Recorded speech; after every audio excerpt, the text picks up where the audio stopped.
We're now going to cut to roving reporter Stefan Macri and scientist Dana Mackay to take a look at whether people turn and face the strange, engage with disagreeable information, and break their filter bubbles. Stefan.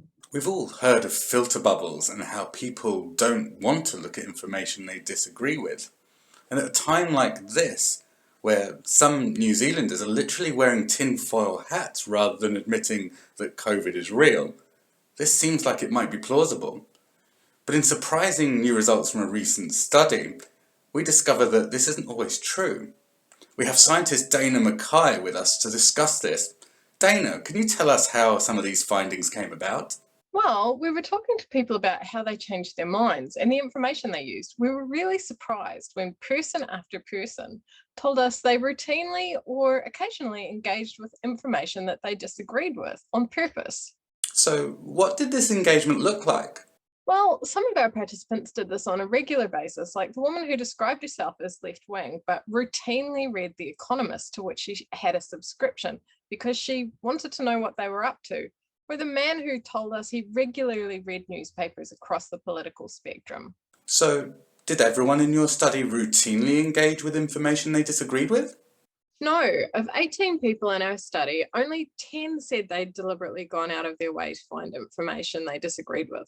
Some of them did it routinely, but some of them did it only occasionally, like the woman who was really sick of feeling angry at the people who voted for Brexit and wanted to try to empathize with them.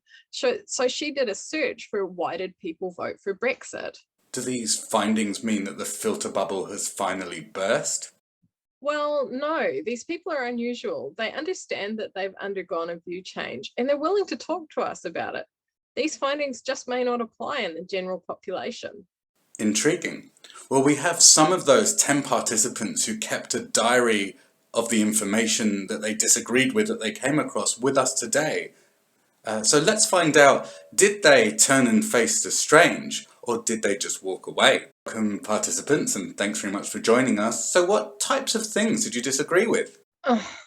People protesting COVID restrictions and calling Daniel Andrews the state premier.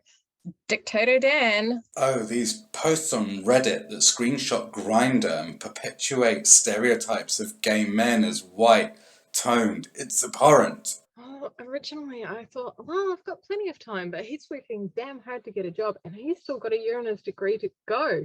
So then I thought maybe I should get a move on. I mean, I've unfollowed a lot of those activist accounts and the Australian is just rubbish, but I scroll past, so I don't see much I disagree with. Videos from TikTok about how dressing a certain way makes you target for people to be nasty. How exactly did you find information that you disagreed with? I look because when a conversation like this arises, I want to know if I'm right or wrong. It does a useful job of aggregating various things, and I do look at the discussions quite a bit. There are quite a few dissenting voices that I don't always find agreeable, though. I look at the most intensely upvoted and downvoted posts on a Melbourne mega thread every night. I don't have time to keep up with the news, but I want to gauge of how Melbourne is feeling with the COVID restrictions. Why did you look at that? I was scrolling through TikTok and I would not have expected to see a video that was so body shaming. I like being informed on things and how people perceive things. I think it's important to be both, not sympathetic, but empathetic, to see both sides. I like having a different opinion put forward to me and kind of seeing what people are saying. Then I kind of like thinking about that and trying to have a rebuttal to that. Did you comment on it or interact with it in any way? No, I don't really interact with any posts on Reddit or social media. Lots of people respond with the kinds of things I would like to say, and by the time I get there, the conversation is usually over.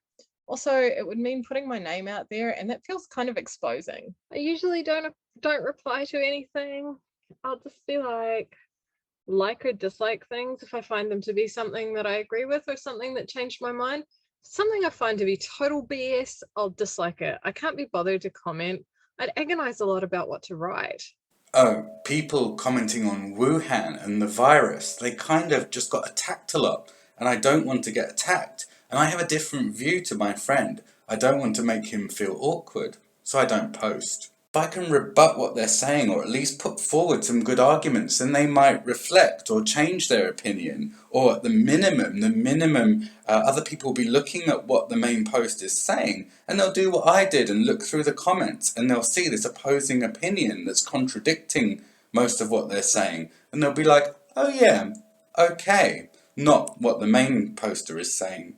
Do you think social media may be putting you or keeping you in a filter bubble? The algorithm sorts you into what posts you might like, I guess. There's sort of like different sides of the app where it's like you don't usually get these kind of videos, but then everyone that does get those kind of videos has a similar kind of opinion. Facebook has been showing me a lot of posts from a friend from primary school. I don't want to be associated with what he's saying, so I unfriended him. Like I said, sometimes it's like depending on my mood as to what sort of thing. There are some days where I'll be a lot more like, if something isn't interesting in the first 2 seconds, then I just scroll past it. And on some days, I'll be more like, let's see what this is. In general, I feel like, yeah, the whole kind of model, like that things I find interesting showing up more often, I feel like it works for me. And apart from just being for this project, I do find it interesting as well. It works for me. And then, yeah, I guess that's kind of like what I was talking about before, that it's probably sort of to do with the algorithm. And it's sort of like, if you have that kind of opinion, then you'll see those kinds of posts. And then, it just makes sense that you'll see that people comment that agree with that. And then occasionally you'll just randomly get a post that you don't agree with. But most of the time, you kind of end up in that bubble, I guess. Well, not really. With the nature of Reddit, people are more comfortable discussing their views because it's anonymous, you see. So, no, I don't think it's a filter bubble. With Facebook, it's like you may not subscribe to these people or these pages, but according to maybe the algorithm of what you've been looking at, what you've been spending most of your time with, what makes you react longer. So I assume it has a timer on me interacting with these certain posts, so it will keep feeding me more of these posts. Thanks, Stefan and Dana. So, there we have it. Far contrary to the common story we hear of filter bubbles protecting people from seeing anything they disagree with and them not wanting to see it anyway, we've discovered from the people we spoke with today that actually they're really interested in engaging with views they don't necessarily agree with. They know that the algorithms that operate may prevent them from seeing these views, and they'd rather that those algorithms help them to find those views rather than hindered it. They don't just want to see those views so that they understand them in a way that allows them to shout them down. They actually want to engage and empathize in at least some of the cases we spoke with today. Next week on this show, Stefan and Dana will be talking about how social media companies can help people who are like this turn and face the strange rather than staying within their familiar little bubble. I know that Stefan and Dana will be around after the show, so if you've got any questions, feel free to ask them then.